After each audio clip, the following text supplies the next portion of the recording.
ये film Hollywood की 1960 के दशक की है, जो आज तक IMDb पर 8.5 की रेटिंग के साथ साइको हॉरर कैटेगरी में पहली रैंकिंग पर है। इसे हॉलीवुड की शान कहा जाता है। इस फिल्म की कहानी सबसे यूनिक और अनएक्सपेक्टेबल है, जिसमें इतने ट्विस्ट और टर्न्स हैं कि यह अंत तक आपके दिमाग को उलझा कर रख देगी। कहानी की शुरुआत होती है एक कपल से, जिसमें लड़की का नाम है मैरियन क्रेन और लड़के का नाम है सैम। ये दोनों होटल के एक कमरे में मिलते हैं। दोनों के बीच बहुत प्यार है। दोनों अपनी ख्वाहिशें पूरी करते हैं। मैरियन सैम से शादी करना चाहती है, लेकिन सैम उससे प्यार होने के बावजूद भी शादी से इनकार कर देता है। उसकी आवाज़ में बेबसी झलकती है। उसका कहना है उसके पास इतने पैसे नहीं हैं कि वह एक अच्छा घर खरीद सके, इसलिए पहले वह पैसे कमाना चाहता है और उसके बाद शादी करेगा। लेकिन मैरियन को शादी की जल्दी है। वह अपनी जवानी ऐसे ही बर्बाद नहीं करना चाहती। सैम की बात सुनकर मैरियन की आंखों में उदासी उतर आती है। वह उसके चेहरे को देखती है, लेकिन कुछ कह नहीं पाती। इसके बाद मैरियन वापस अपने ऑफिस लौटती है। वह एक रियल एस्टेट के ऑफिस में जॉब करती है। इसी बीच वहां पर टॉम नाम का आदमी आता है, जो अपनी बेटी के लिए घर खरीदना चाहता है। वह $40,000 कैश निकालकर मैरियन और उसके बॉस को दे देता है। मैरियन का बॉस उसको कहता है कि वह इन पैसों को बैंक में जमा करवा दे। मैरियन अपनी दोस्त से कहती है कि पैसे बैंक में जमा करने के बाद वह सीधा घर चली जाएगी, क्योंकि उसका सर दर्द कर रहा है। लेकिन जैसे ही वह ऑफिस से निकलती है, उसके मन में कुछ और ही चल रहा होता है। घर पहुंचकर वह अपना सारा सामान पैक कर लेती है और उन पैसों को लेकर कैलिफोर्निया के लिए निकल पड़ती है। असल में मैरियन फीनिक्स एरिज़ोना में रहती है, जबकि उसका बॉयफ्रेंड सैम कैलिफोर्निया में रहता है। इसलिए वह चोरी किए गए पैसे लेकर कैलिफोर्निया के लिए निकल पड़ती है, ताकि वहां जाकर सैम से शादी कर सके। जैसे ही वह रेड लाइट पर गाड़ी रोकती है, उसका दिल जोर से धड़क उठता है, क्योंकि वह देखती है कि उसकी कंपनी का बॉस, जिसने उसे बैंक में पैसे जमा करने को कहा था, उसकी गाड़ी के सामने से गुजर रहा है। वह भी गाड़ी के अंदर बैठी मैरियन को देख लेता है, लेकिन वह कुछ समझ नहीं पाता। मैरियन घबराहट छुपाते हुए वहां से आगे निकल जाती है। लंबा सफर तय करने के बाद वह थक जाती है और सड़क किनारे अपनी कार खड़ी करके सो जाती है। सुबह उसकी नींद तब टूटती है जब एक पुलिस वाला उसकी कार के पास आकर खिड़की खटखटाता है। वह सवाल जवाब शुरू कर देता है। मैरियन के पास $40,000 हैं और उसके बॉस ने उसे पहले ही देख लिया था, इसलिए उसका डर और बढ़ जाता है। उसके चेहरे से साफ झलकता है कि वह घबराई हुई है। पुलिस वाले को भी उसके ऊपर शक होने लगता है। वह उससे लाइसेंस मांगता है और उसकी कार की नंबर प्लेट चेक करता है, जो कि एरिज़ोना की है। फिर वह लाइसेंस वापस लौटा देता है। मैरियन राहत की सांस लेती है और वहां से निकल जाती है, लेकिन उसकी नज़र बार बार पीछे जाती है। वह देखती है कि वह पुलिस वाला लगातार उसका पीछा कर रहा है। रास्ते में मैरियन एक कार डीलर के पास रुकती है। वहां बहुत सारी कारें खड़ी हैं, ज़्यादातर कैलिफोर्निया नंबर प्लेट वाली। उसे महसूस होता है कि अब उसे कैलिफोर्निया नंबर वाली कार चाहिए, ताकि कोई उसका पीछा न कर सके। वह न्यूज़पेपर को भी देखती है। असल में वह यह देखना चाहती है कि कहीं उसकी चोरी की खबर उसमें छपी तो नहीं, लेकिन अभी तक अखबार में उसकी चोरी की कोई खबर नहीं छपी थी। तभी अचानक उसकी नज़र उसी पुलिस वाले पर पड़ती है, जो अब भी उसका पीछा कर रहा था। मैरियन बेचैन हो जाती है। डीलर उसके पास आता है। वह कहती है कि उसे तुरंत कैलिफोर्निया नंबर वाली गाड़ी चाहिए।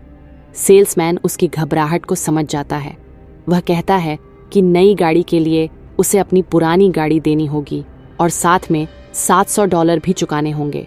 $700 बहुत बड़ी रकम थी, लेकिन मैरियन बिना एक पल सोचे मान जाती है। वह वॉशरूम जाती है, नोटों की गड्डी से $700 निकालती है और सेल्समैन को दे देती है। इस तरह वह कैलिफोर्निया नंबर की गाड़ी लेकर वहां से निकल पड़ती है। उसका मन यही सोच रहा है, अगर पुलिस मेरा पीछा भी कर रही है तो अब मेरी नई गाड़ी देखकर वह मुझे पकड़ नहीं पाएगा। लेकिन उधर पुलिस वाला उस डीलर से मिलकर सब कुछ जान लेता है। कि किस तरह मैरियन ने बिना मोलभाव किए गाड़ी बदली और मोटी रकम दी। इससे उसका शक और गहरा हो जाता है। मैरियन अब नई गाड़ी में हाईवे पर दौड़ रही है। उसके मन में लगातार डर और बेचैनी है, कहीं उसका राज खुल न जाए। शाम होते होते आसमान पर काले बादल छा जाते हैं। बारिश शुरू हो जाती है और सड़क पर गाड़ी चलाना मुश्किल होने लगता है। वह एक साइन बोर्ड देखती है, बेट्स मोटेल। बारिश से बचने और रात गुजारने के लिए वह वहां रुकने का फैसला करती है। बेट्स मोटेल सुनसान इलाके में बना हुआ है। यहाँ कोई इंसान दिखाई नहीं देता। बारिश और अंधेरे में होटल का दृश्य और भी रहस्यमयी लगता है। मैरियन अपनी गाड़ी रोकती है और कमरे की तलाश में रिसेप्शन की तरफ बढ़ती है, लेकिन वहां कोई नहीं मिलता। फिर उसकी नज़र एक बड़े से पुराने घर पर जाती है जो होटल के ठीक पीछे बना हुआ है। वह देखती है कि उस घर की खिड़की पर कोई परछाई खड़ी है। कुछ ही देर बाद वहां एक नौजवान लड़का आता है। उसका नाम है नॉर्मन बेट्स। वह होटल का मालिक है और अपने आप सब कुछ संभालता है। नॉर्मन कहता है कि उसके पास बहुत कम ही ग्राहक आते हैं क्योंकि यह होटल हाईवे से दूर है। वह मैरियन को पहला ही कमरा देता है। चाबी सौंपते समय उसकी आंखों में हल्की सी चमक दिखाई देती है। नॉर्मन मैरियन को कमरे तक छोड़ता है। फिर वह कहता है कि बारिश बहुत तेज है, अगर चाहो तो मेरे साथ बैठकर खाना खा सकती हो। मैरियन थोड़ी सी झिझकती है लेकिन फिर मान जाती है। वह जाने से पहले पैसों को न्यूज़पेपर में छुपाकर मेज पर रख देती है ताकि किसी को शक ना हो। इसी बीच वह देखती कि नॉर्मन की अपनी माँ के साथ बहस हो जाती है, जिसमें उसकी माँ किसी भी लड़की को वहां लाने से मना कर देती है। फिर नॉर्मन खाना लेकर मैरियन के पास चला आता है। वह दोनों ड्राइंग रूम में बैठते हैं। कमरे की दीवारों पर भरे हुए स्टफ्ड बर्ड्स लगे हुए हैं। उनकी काली आंखें कमरे को और भी डरावना बना देती हैं। नॉर्मन कहता है कि जो जानवर या पक्षी मर जाते हैं उनके शरीर में केमिकल डालकर उनके शरीर को खराब होने से बचाया जाता है। इन्हीं शोपीस को टैक्सोडर्मी कहते हैं और यह उसकी हॉबी है। वह यह भी बताता है कि उसका कोई दोस्त नहीं है सिवाय उसकी माँ के। नॉर्मन की बातें मैरियन को अजीब और असहज करने वाली लगती हैं। नॉर्मन अपनी माँ के बारे में बताता है कि वह बीमार हैं और हमेशा उस पर गुस्सा करती रहती हैं क्योंकि उसके पापा गुजर चुके हैं। मैरियन को लगता है कि नॉर्मन अपनी माँ के साए में दबा हुआ है, लेकिन नॉर्मन की आंखों में एक गहरा अंधकार भी झलकता है। उसकी मुस्कान के पीछे जैसे कोई राज छुपा हो। खाना खत्म करने के बाद मैरियन अपने कमरे में लौट आती है। कमरे के बाहर नॉर्मन एक तस्वीर को हटाता है जिसके पीछे एक होल है। उस होल से वह मैरियन को देखता है जो उस समय अपने कपड़े बदल रही थी और फिर अपने घर चला जाता है। मैरियन सोचती है, क्या वह जो कुछ भी कर रही है सही है? क्या सैम उससे शादी करेगा या यह चोरी की गलती उसकी जिंदगी बर्बाद कर देगी? अगर उसे जेल हो गई तो वह सैम से शादी कैसे करेगी? फिर वह पैसों का हिसाब लगाती है और निर्णय लेती है कि वह सभी पैसों को लौटा देगी और पैसों को बैग के अंदर छुपाकर शॉवर लेने का फैसला करती है। लेकिन उसे जरा भी अंदाजा नहीं है कि यह रात उसकी जिंदगी की सबसे बेदर्द रात साबित होने वाली है। मैरियन कमरे में अकेली है। बारिश की आवाज़ खिड़की से अंदर आ रही है। मैरियन अपने कपड़े उतारकर शॉवर के नीचे खड़ी हो जाती है। पानी की बूंदें उसके बदन पर गिरती हैं और वह राहत की सांस लेती है, जैसे पूरे दिन का तनाव बह रहा हो। बाथरूम के बाहर कॉरिडोर में हलचल होती है। कदमों की धीमी आवाज़। एक धुंधली सी परछाई अंदर दाखिल होती है। उसके हाथ में एक लंबा चाकू है। मैरियन नहा रही है, उसे हलचल का कोई अंदाजा नहीं। अचानक शॉवर का पर्दा जोर से खींचा जाता है। मैरियन चौंक कर मुड़ती है। वह किसी को देखती है। एक आकृति हाथ में बड़ा चाकू। उसकी चीख निकल जाती है, लेकिन चीख पूरी होने से पहले ही पहला वार उसके शरीर पर होता है और फिर एक के बाद एक लगातार वार। उसकी चीख थम जाती है। हम उस साए को जाते हुए देखते हैं। लगता है जैसे कोई औरत हो। दरवाज़ा जोर से बंद होता है। बाथरूम में सिर्फ मृत मैरियन पड़ी है। शॉवर का पानी लाल होकर बह रहा है, जैसे इस खौफनाक सच को धोने की नाकाम कोशिश कर रहा हो। फिर तभी हमें नॉर्मन की माँ की आवाज़ सुनाई देती है, जो ब्लड ब्लड चिल्लाती है। नॉर्मन भागता हुआ मैरियन के कमरे में आता है। वह देखता है कि मैरियन बाथटब में मृत पड़ी है। उसके चेहरे पर सदमे और डर का भाव है। वह चिल्लाता है, माँ, तुमने ये क्या कर दिया? तुमने उसे क्यों मार डाला? उसके हाथ कांपने लगते हैं, लेकिन फिर अपने आप को संभालता है और खून साफ करता है। वह नहीं चाहता कि किसी को भी इस बात की भनक लगे। वैसे भी मैरियन के सिवाय उस होटल में कोई नहीं होता। वह मैरियन की बॉडी को तौलिए में लपेटकर पैसों से भरे अखबार के पैकेट को उठाता है और फिर वह सब कुछ उसकी गाड़ी में डाल देता है। नॉर्मन गाड़ी को पास के दलदल तक ले जाता है। वह गाड़ी को दलदल में धकेल देता है। पूरी गाड़ी उसके अंदर गुम हो जाती है। अब सब कुछ शांत है, जैसे कुछ हुआ ही नहीं। 2-3 दिन बीत जाते हैं, लेकिन न तो मैरियन अपने ऑफिस लौटती है और न ही अपने प्रेमी सैम से मिलने आती है। उसकी बहन लीला क्रेन बेचैन हो जाती है। वह पुलिस से मदद मांगती है, लेकिन पुलिस कहती है कि शायद मैरियन ने खुद कहीं भागने का फैसला किया हो। लीला ये मानने को तैयार नहीं। वह जानती है कि मैरियन ऐसा कदम कभी अकेले नहीं उठा सकती। लीला सीधे सैम से मिलने जाती है। सैम अपने हार्डवेयर शॉप में काम कर रहा होता है। लीला गुस्से में पूछती है, क्या मेरी बहन तुम्हारे साथ है? क्या तुम दोनों कहीं भागने का प्लान बना रहे हो? सैम हैरान हो जाता है।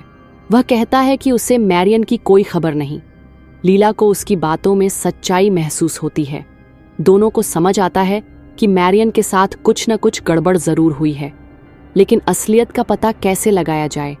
इसी बीच उनकी मदद करने के लिए एक नया चेहरा आता है। एक प्राइवेट डिटेक्टिव मिल्टन आर्बोगास्ट। उसके पास $40,000 की चोरी का एक केस आया है। मैरियन की गुमशुदगी की जांच करता हुआ उनके पास आता है। वह बताता है कि पुलिस ने आधिकारिक तौर पर केस बंद कर दिया है, लेकिन उसे शक है कि मैरियन चोरी किए हुए पैसों के साथ कहीं छिपी हुई है। आर्बोगास्ट बेहद चालाक और जिद्दी इंसान है। वह कहता है, अगर उसने पैसों के लिए कोई जगह चुनी होगी तो वो कोई छोटा और सुनसान होटल हो सकता है, जहां लोग ज्यादा आते जाते न हों। फिर वह शहर के आसपास बने मोटल्स और लॉजेस की लिस्ट बनाने लगता है। आर्बोगास्ट अपनी जांच शुरू करता है। वह कई मोटल्स में जाता है, लोगों से पूछताछ करता है, लेकिन कोई सुराग नहीं मिलता। आखिरकार वह पहुंचता है बेट्स मोटेल। बारिश हो रही है और मौसम फिर से वैसा ही डरावना है जैसा उस रात था। वह नॉर्मन से मिलता है। नॉर्मन हमेशा की तरह मासूम और शर्मीला बनने की कोशिश करता है। आर्बोगास्ट सीधे सवाल करता है। वह फोटो दिखाते हुए पूछता है कि क्या हाल ही में ये औरत यहाँ ठहरी थी? नॉर्मन घबरा जाता है। वह झूठ बोलने की कोशिश करता है, लेकिन उसके शब्द कांपने लगते हैं। कभी कहता है कि कोई नहीं आया, तो कभी कहता है कि हाँ, कोई रुका था, लेकिन सिर्फ थोड़ी देर के लिए। आर्बोगास्ट उसकी बातों में उलझन पकड़ लेता है। उसे पूरा यकीन हो जाता है कि नॉर्मन कुछ छुपा रहा है। वह उसका रजिस्टर चेक करता है, जिसमें एक नाम लिखा देखता है, मरी सैमुअल, जो मैरियन ने ही लिखा था। इसके बाद डिटेक्टिव नॉर्मन से दोबारा पूछता है, तो वह उसे बताता है कि यह 1 हफ्ते पहले यहाँ आई थी और सुबह जल्दी ही यहाँ से निकल गई थी। इसके सिवाय उसे कुछ नहीं पता। फिर आर्बोगास्ट की नज़र उस बड़े पुराने घर पर जाती है, जो मोटल के पीछे बना हुआ है। वह कहता है, वहाँ कौन रहता है? क्या मैं उनसे बात कर सकता हूँ? नॉर्मन घबराकर जवाब देता है, नहीं, वहाँ मेरी माँ रहती हैं, लेकिन वो बहुत बीमार हैं, उनसे मिलना मुमकिन नहीं है। आर्बोगास्ट की जिज्ञासा और बढ़ जाती है। वह सोचता है कि सच शायद उसी घर के अंदर छुपा है। आर्बोगास्ट कहता है कि वह थोड़ी देर बाद लौटेगा सर्च वारंट के साथ। वह मैरियन की बहन को कॉल करके बताता है कि वह किस होटल में है और उसने उसके ऑनर से बात की है। ऑनर ने बताया है कि मैरियन यहाँ आई थी, लेकिन इसी बीच जैसे ही डिटेक्टिव को मौका मिलता है, वह नॉर्मन के घर में घुस जाता है। वह धीरे धीरे सीढ़ियां चढ़कर घर में ऊपर जाता है, लेकिन तभी अचानक एक परछाई तेजी से उसके सामने आती है, हाथ में वही चमकता हुआ चाकू। आर्बोगास्ट उसे देख भी नहीं पाता कि चाकू उसकी गर्दन में गहराई तक उतर जाता है। वह चीखने की कोशिश करता है, लेकिन आवाज गले में ही घुट जाती है। घर की दीवारें लाल हो जाती हैं।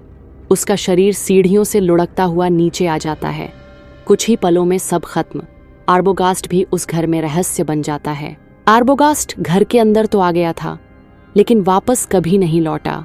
सैम और लीला घंटों उसका इंतजार करते हैं। सैम सोचता है कि शायद डिटेक्टिव को कोई सुराग मिल गया हो और वह वहीं व्यस्त हो, लेकिन जैसे जैसे समय बीतता है लीला की बेचैनी बढ़ती जाती है। अगर आर्बोगास्ट भी लौटकर न आया तो आखिरकार वे तय करते हैं कि अब उन्हें खुद ही सच्चाई पता लगानी होगी।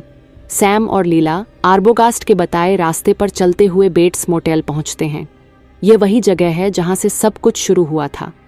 दूर से देखने पर मोटेल फिर से वैसा ही सुनसान और वीरान लगता है। लीला डर जाती है और सैम का हाथ पकड़कर कहती है, यही जगह है, मुझे यकीन है मेरी बहन यहीं आई होगी।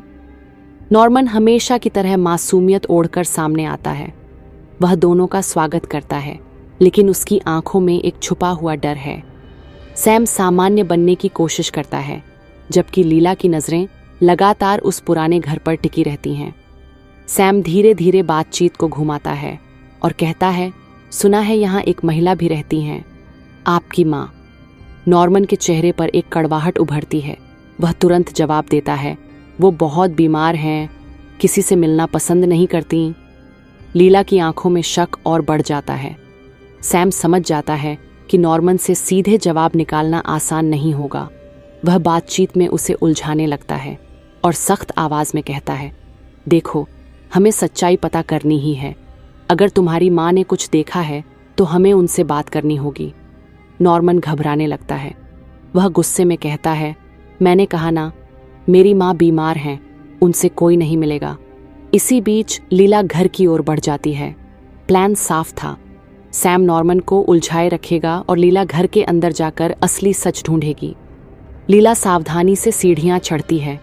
वह एक कमरे में झांकती है, पुरानी तस्वीरें, टूटी हुई अलमारी, लेकिन सबसे डरावनी बात, ये सब देखकर लगता ही नहीं कि यहाँ कोई जीवित इंसान रहता हो।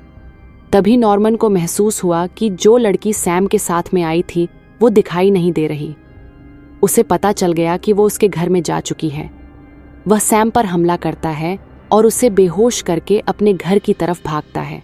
लीला उसे देख लेती है और धीरे धीरे घर के नीचे तहखाने की ओर बढ़ती है। वहां से आती एक अजीब सी बदबू उसकी नाक में चुभती है। तहखाना लगभग अंधकार में डूबा हुआ है, बस एक छोटे से बल्ब की पीली रोशनी टिमटिमा रही है। लीला की नज़र अचानक एक रॉकिंग चेयर पर जाती है जिस पर कोई औरत बैठी हुई है। वह आगे बढ़ती है और उस चेयर पर बैठी औरत के कंधे को छूती है। चेहरा धीरे धीरे रोशनी में आता है। वह देखती है, यह कोई जिंदा औरत नहीं बल्कि कोई डमी है। जैसे वह पक्षियों की बॉडी को केमिकल से सेफ रखता था, उसी प्रकार उस बॉडी को भी सेफ रख रखा था। वह देखती है एक सिकुड़ी हुई त्वचा, खाली आंखों के गड्ढे और हड्डियों से लटकता सूखा हुआ मांस।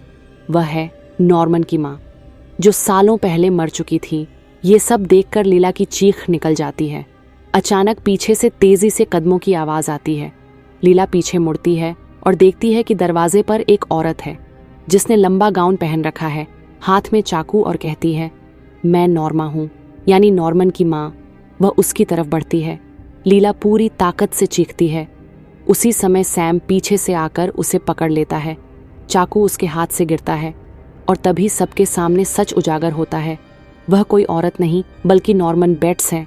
गाउन और विग पहने हुए अपनी माँ का रूप धरकर वह ये हत्याएं कर रहा था। नॉर्मन का चेहरा अब पूरी तरह बदल चुका है। उसकी आंखों में पागलपन है। आखिरकार पुलिस पहुंचती है। नॉर्मन को हथकड़ी पहनाई जाती है। वह चुपचाप देखता रहता है, जैसे सब कुछ किसी और के साथ हो रहा हो। फिर एक कोर्टरूम दिखाया जाता है जिसमें एक साइकाइट्रिस्ट आता है जिसने नॉर्मन के केस को स्टडी किया था। लीला और सैम अब भी सन्न हैं, लेकिन सच्चाई सामने आ चुकी है। साइकाइट्रिस्ट बताता है कि नॉर्मन की माँ नॉर्मा बेट्स सालों पहले मर चुकी थी। नॉर्मन ने उसे जहर देकर मार डाला था क्योंकि वह किसी और आदमी से प्यार करने लगी थी, लेकिन उस गुनाह के बाद उसका दिमाग बिखर गया। वह अपनी माँ के शव को घर में छुपाकर रखता था और उसने केमिकल से सुरक्षित रखा और खुद माँ की तरह जीने लगा। लीला पूछती है कि क्या उसकी बहन को नॉर्मन ने ही मारा है, तो साइकाइट्रिस्ट हाँ भी कहता है और नहीं भी। वह बताता है कि सालों पहले उसका पिता मर गया था, जिसके बाद दोनों माँ और बेटा एक दूसरे का सहारा थे। लेकिन उसके बाद उसकी माँ को किसी से प्यार हो गया तो नॉर्मन को लगने लगा कि उसकी जगह उस आदमी ने ले ली। ये सब उससे बर्दाश्त नहीं हुआ, इसीलिए उसने अपनी माँ और उसके लवर को जहर दे दिया। सभी को लगा कि उसकी माँ की दिमागी हालत ठीक नहीं होने के कारण पहले उसने अपने बॉयफ्रेंड को जहर दिया और बाद में खुद खा लिया। लेकिन ये सब नॉर्मन का काम था, जिसके बाद वह पागल होने लगा। अपनी माँ को ना देख पाने के कारण उसने उसकी बॉडी को सुरक्षित रखा और खुद ही अपनी माँ बन गया। इसे स्प्लिट पर्सनैलिटी डिसऑर्डर्स कहा जाता है, जिसमें एक व्यक्ति के अंदर ही दो शख्सियतें रहती हैं। एक वह खुद यानी नॉर्मन और दूसरी उसकी माँ। धीरे धीरे माँ वाली शख्सियत ने पूरे नॉर्मन पर कब्जा कर लिया। वह खुद को नॉर्मन की जगह अपनी माँ समझने लगा और जब भी कोई औरत नॉर्मन की जिंदगी में कदम रखती तो उसकी माँ वाली शख्सियत उसे बर्दाश्त नहीं कर पाती। मैरियन क्रेन भी उसी जुनून की शिकार हुई थी, जिसमें उसने अपनी माँ बनकर उसकी हत्या की और बाद में अपनी पर्सनैलिटी में आकर सभी सबूत मिटाए, क्योंकि उस पल वह सोचता कि ये सब उसकी माँ ने किया है। साइकाइट्रिस्ट ये भी कहता है कि अब आप नॉर्मन से कभी नहीं मिल सकते, क्योंकि उसकी माँ की पर्सनैलिटी उस पर हावी हो चुकी है। वहीं दूसरी तरफ हम देखते हैं कि एक छोटे से कमरे में नॉर्मन अकेला बैठा है। उसके चेहरे पर शांति है, लेकिन वह नॉर्मन नहीं, उसकी माँ है। वह धीरे धीरे बड़बड़ाता है, मैंने कुछ नहीं किया, सब नॉर्मन ने किया, मैं तो उसकी माँ हूँ। और उसी समय पुलिस मैरियन की कार दलदल से बाहर निकालती है, वो कार जो उसके सारे गुनाहों की गवाह थी। जिंदगी में हम सबके सामने कभी ना कभी ऐसे मोड़ आते हैं जहां हमें सही और गलत के बीच किसी एक को चुनना पड़ता है। साइको मूवी हमें यही सिखाती है कि एक छोटी सी गलती हमारी पूरी जिंदगी को अंधेरे में धकेल सकती है। मैरियन ने प्यार और आज़ादी की तलाश में चोरी का रास्ता चुना, लेकिन वही रास्ता उसकी मौत की मंजिल बन गया। यह कहानी हमें यह भी बताती है कि जब हम अपने डर, अपनी गलतियों या अपने सच से भागते हैं तो वह डर और भी ताकतवर बनकर हमें घेर लेता है, जैसे नॉर्मन बेट्स। अगर इंसान अपने अंदर छिपे शैतान को कंट्रोल न करे तो वह उसकी पहचान निगल लेता है। असल में इस फिल्म का सबक बहुत गहरा है। गलत रास्ता चाहे कितना भी आसान क्यों न लगे, उसका अंजाम हमेशा डरावना और तबाही से भरा होता है। दोस्तों, अगर आपको ऐसी ही मूवी देखना पसंद है तो मेरे चैनल को सब्सक्राइब कर ले। धन्यवाद।